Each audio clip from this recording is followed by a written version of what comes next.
Unfortunately, many leaders today will like to take shortcuts in trying to work with people, even in the church.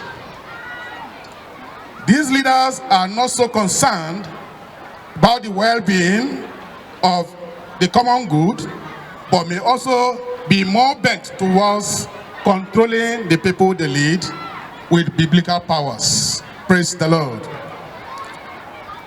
Power is an integral and intrinsic part or aspect of every type of leadership.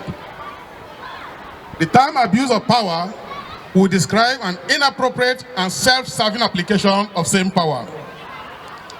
The exercise of power becomes an abuse when a person in position of authority acts in a manner that cannot be justified in terms of truth or morality. In his work, Plantac stated that abuse of power has always been an inherent part of leadership, be it in a secular government or in a Christian organization. It is true that abuse of power exists and are experienced on a daily basis, and sometimes are very well documented, even in Christian churches today. However, it is doubtful if any ethical analysis has been done on these experiences, dimensions, and whether important lessons of how Christian leaders might deal with these powers have been touched.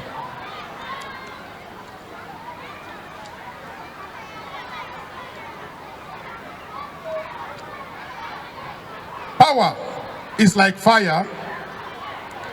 As a servant, fire is very adorable and very well to be used. But when left unchecked, its result can be very devastating.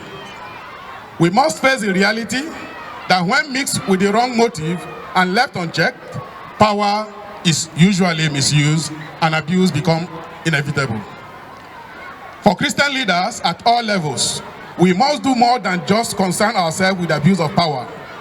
We must do a self-soul searching to guard against our life succumbing to this very intent of power abuse. The founding fathers of most civilizations were very conscious of the import of leadership authority and thus created checks and balances to guard against the tendencies for leaders to abuse power. The business world today publishes books about how to deal with toxic leaders. In the time past, we must have heard of the Middle East and the likes of Saddam Hussein and people like that. Every day, someone is on the news for taking advantage of someone else.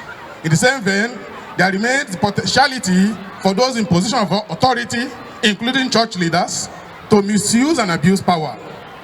It happens even in our churches, in Christian fellowship centers, and conferences.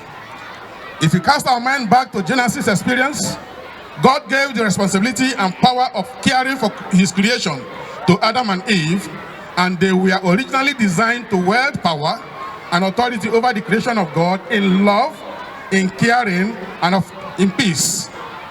But the reality is that they misused the opportunity and they fell from grace. Hence, sin entered the world. It is stated that power was abused then, and abusers of power came into power. Praise the Lord. In similar fashion, a brother or a sister can be elected to oversee a local church, a district, a ministry, or even a conference, and instead of applying his power reasonably for good service, the tendency is often to wield this power for self-seeking purposes and abuse. And it is not as if we are exempted from this, because we are all co-conspirators. We all have same tendency.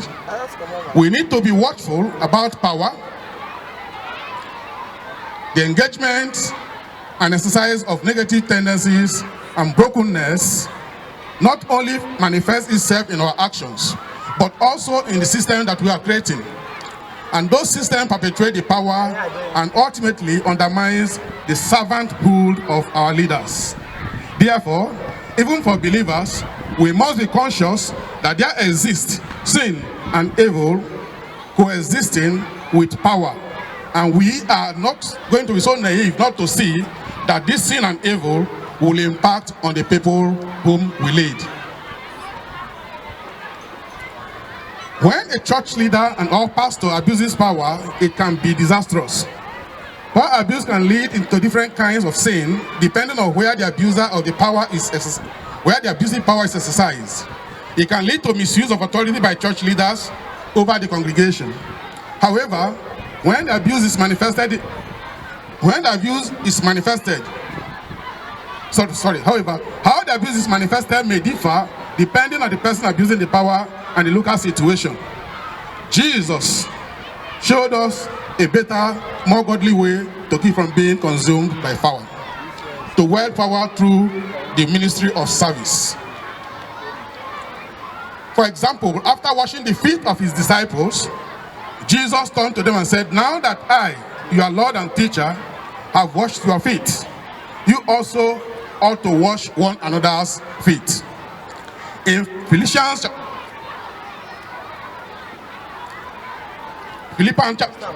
chapter 2, verse 5 to 7, Apostle Paul captured such a humble posture of sacrificial service when he stated, "Your attitude should be the same as that of Christ, who being in every respect like God, did not consider himself equal with God or something of very great value, but made himself nothing, taking the very nature of a servant, being made human like you and me." We all know this, which is why it bothers us so much when we see distortions of biblical models of pastors, of servant leaders, of church leaders in our very churches. Christian leaders must serve, not lord over the congregation of the children of God. Sometimes leadership in the church is often twisted and distorted in such a way that it does not resemble the spiritual model that Jesus showed us.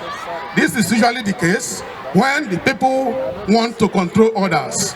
If leaders want to control others in the church, they will adopt these distortions we're talking about.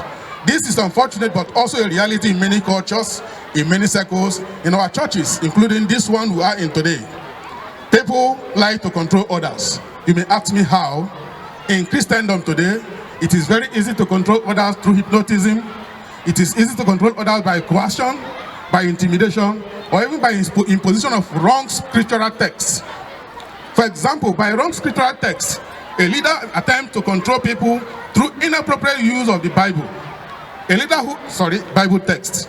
A leader who knows the right verses to use out of context can be a very manipulative leader.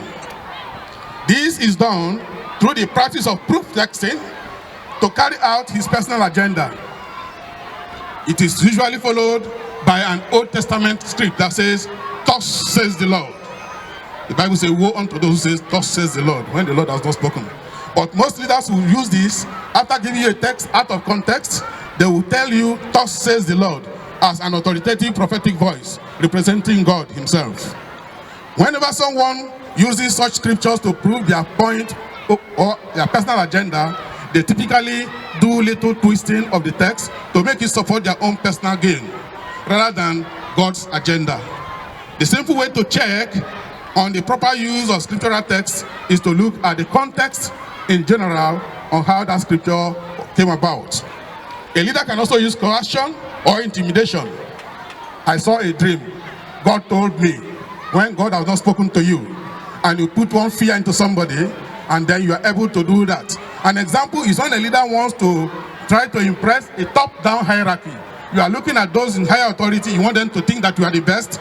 You command people, you make them feel that the best way is to remain glued to the pastors. Today, many leaders have succeeded in diverting the attention and faith of their followers to themselves. They are more or less God, whereas God has gone into extinction.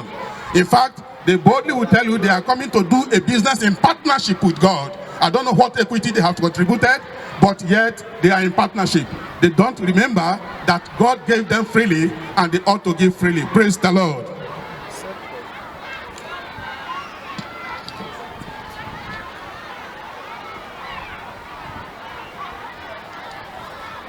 How do we use power? Let's look at the Jesus example. I'm trying to run through because I know very soon evangelists will come up.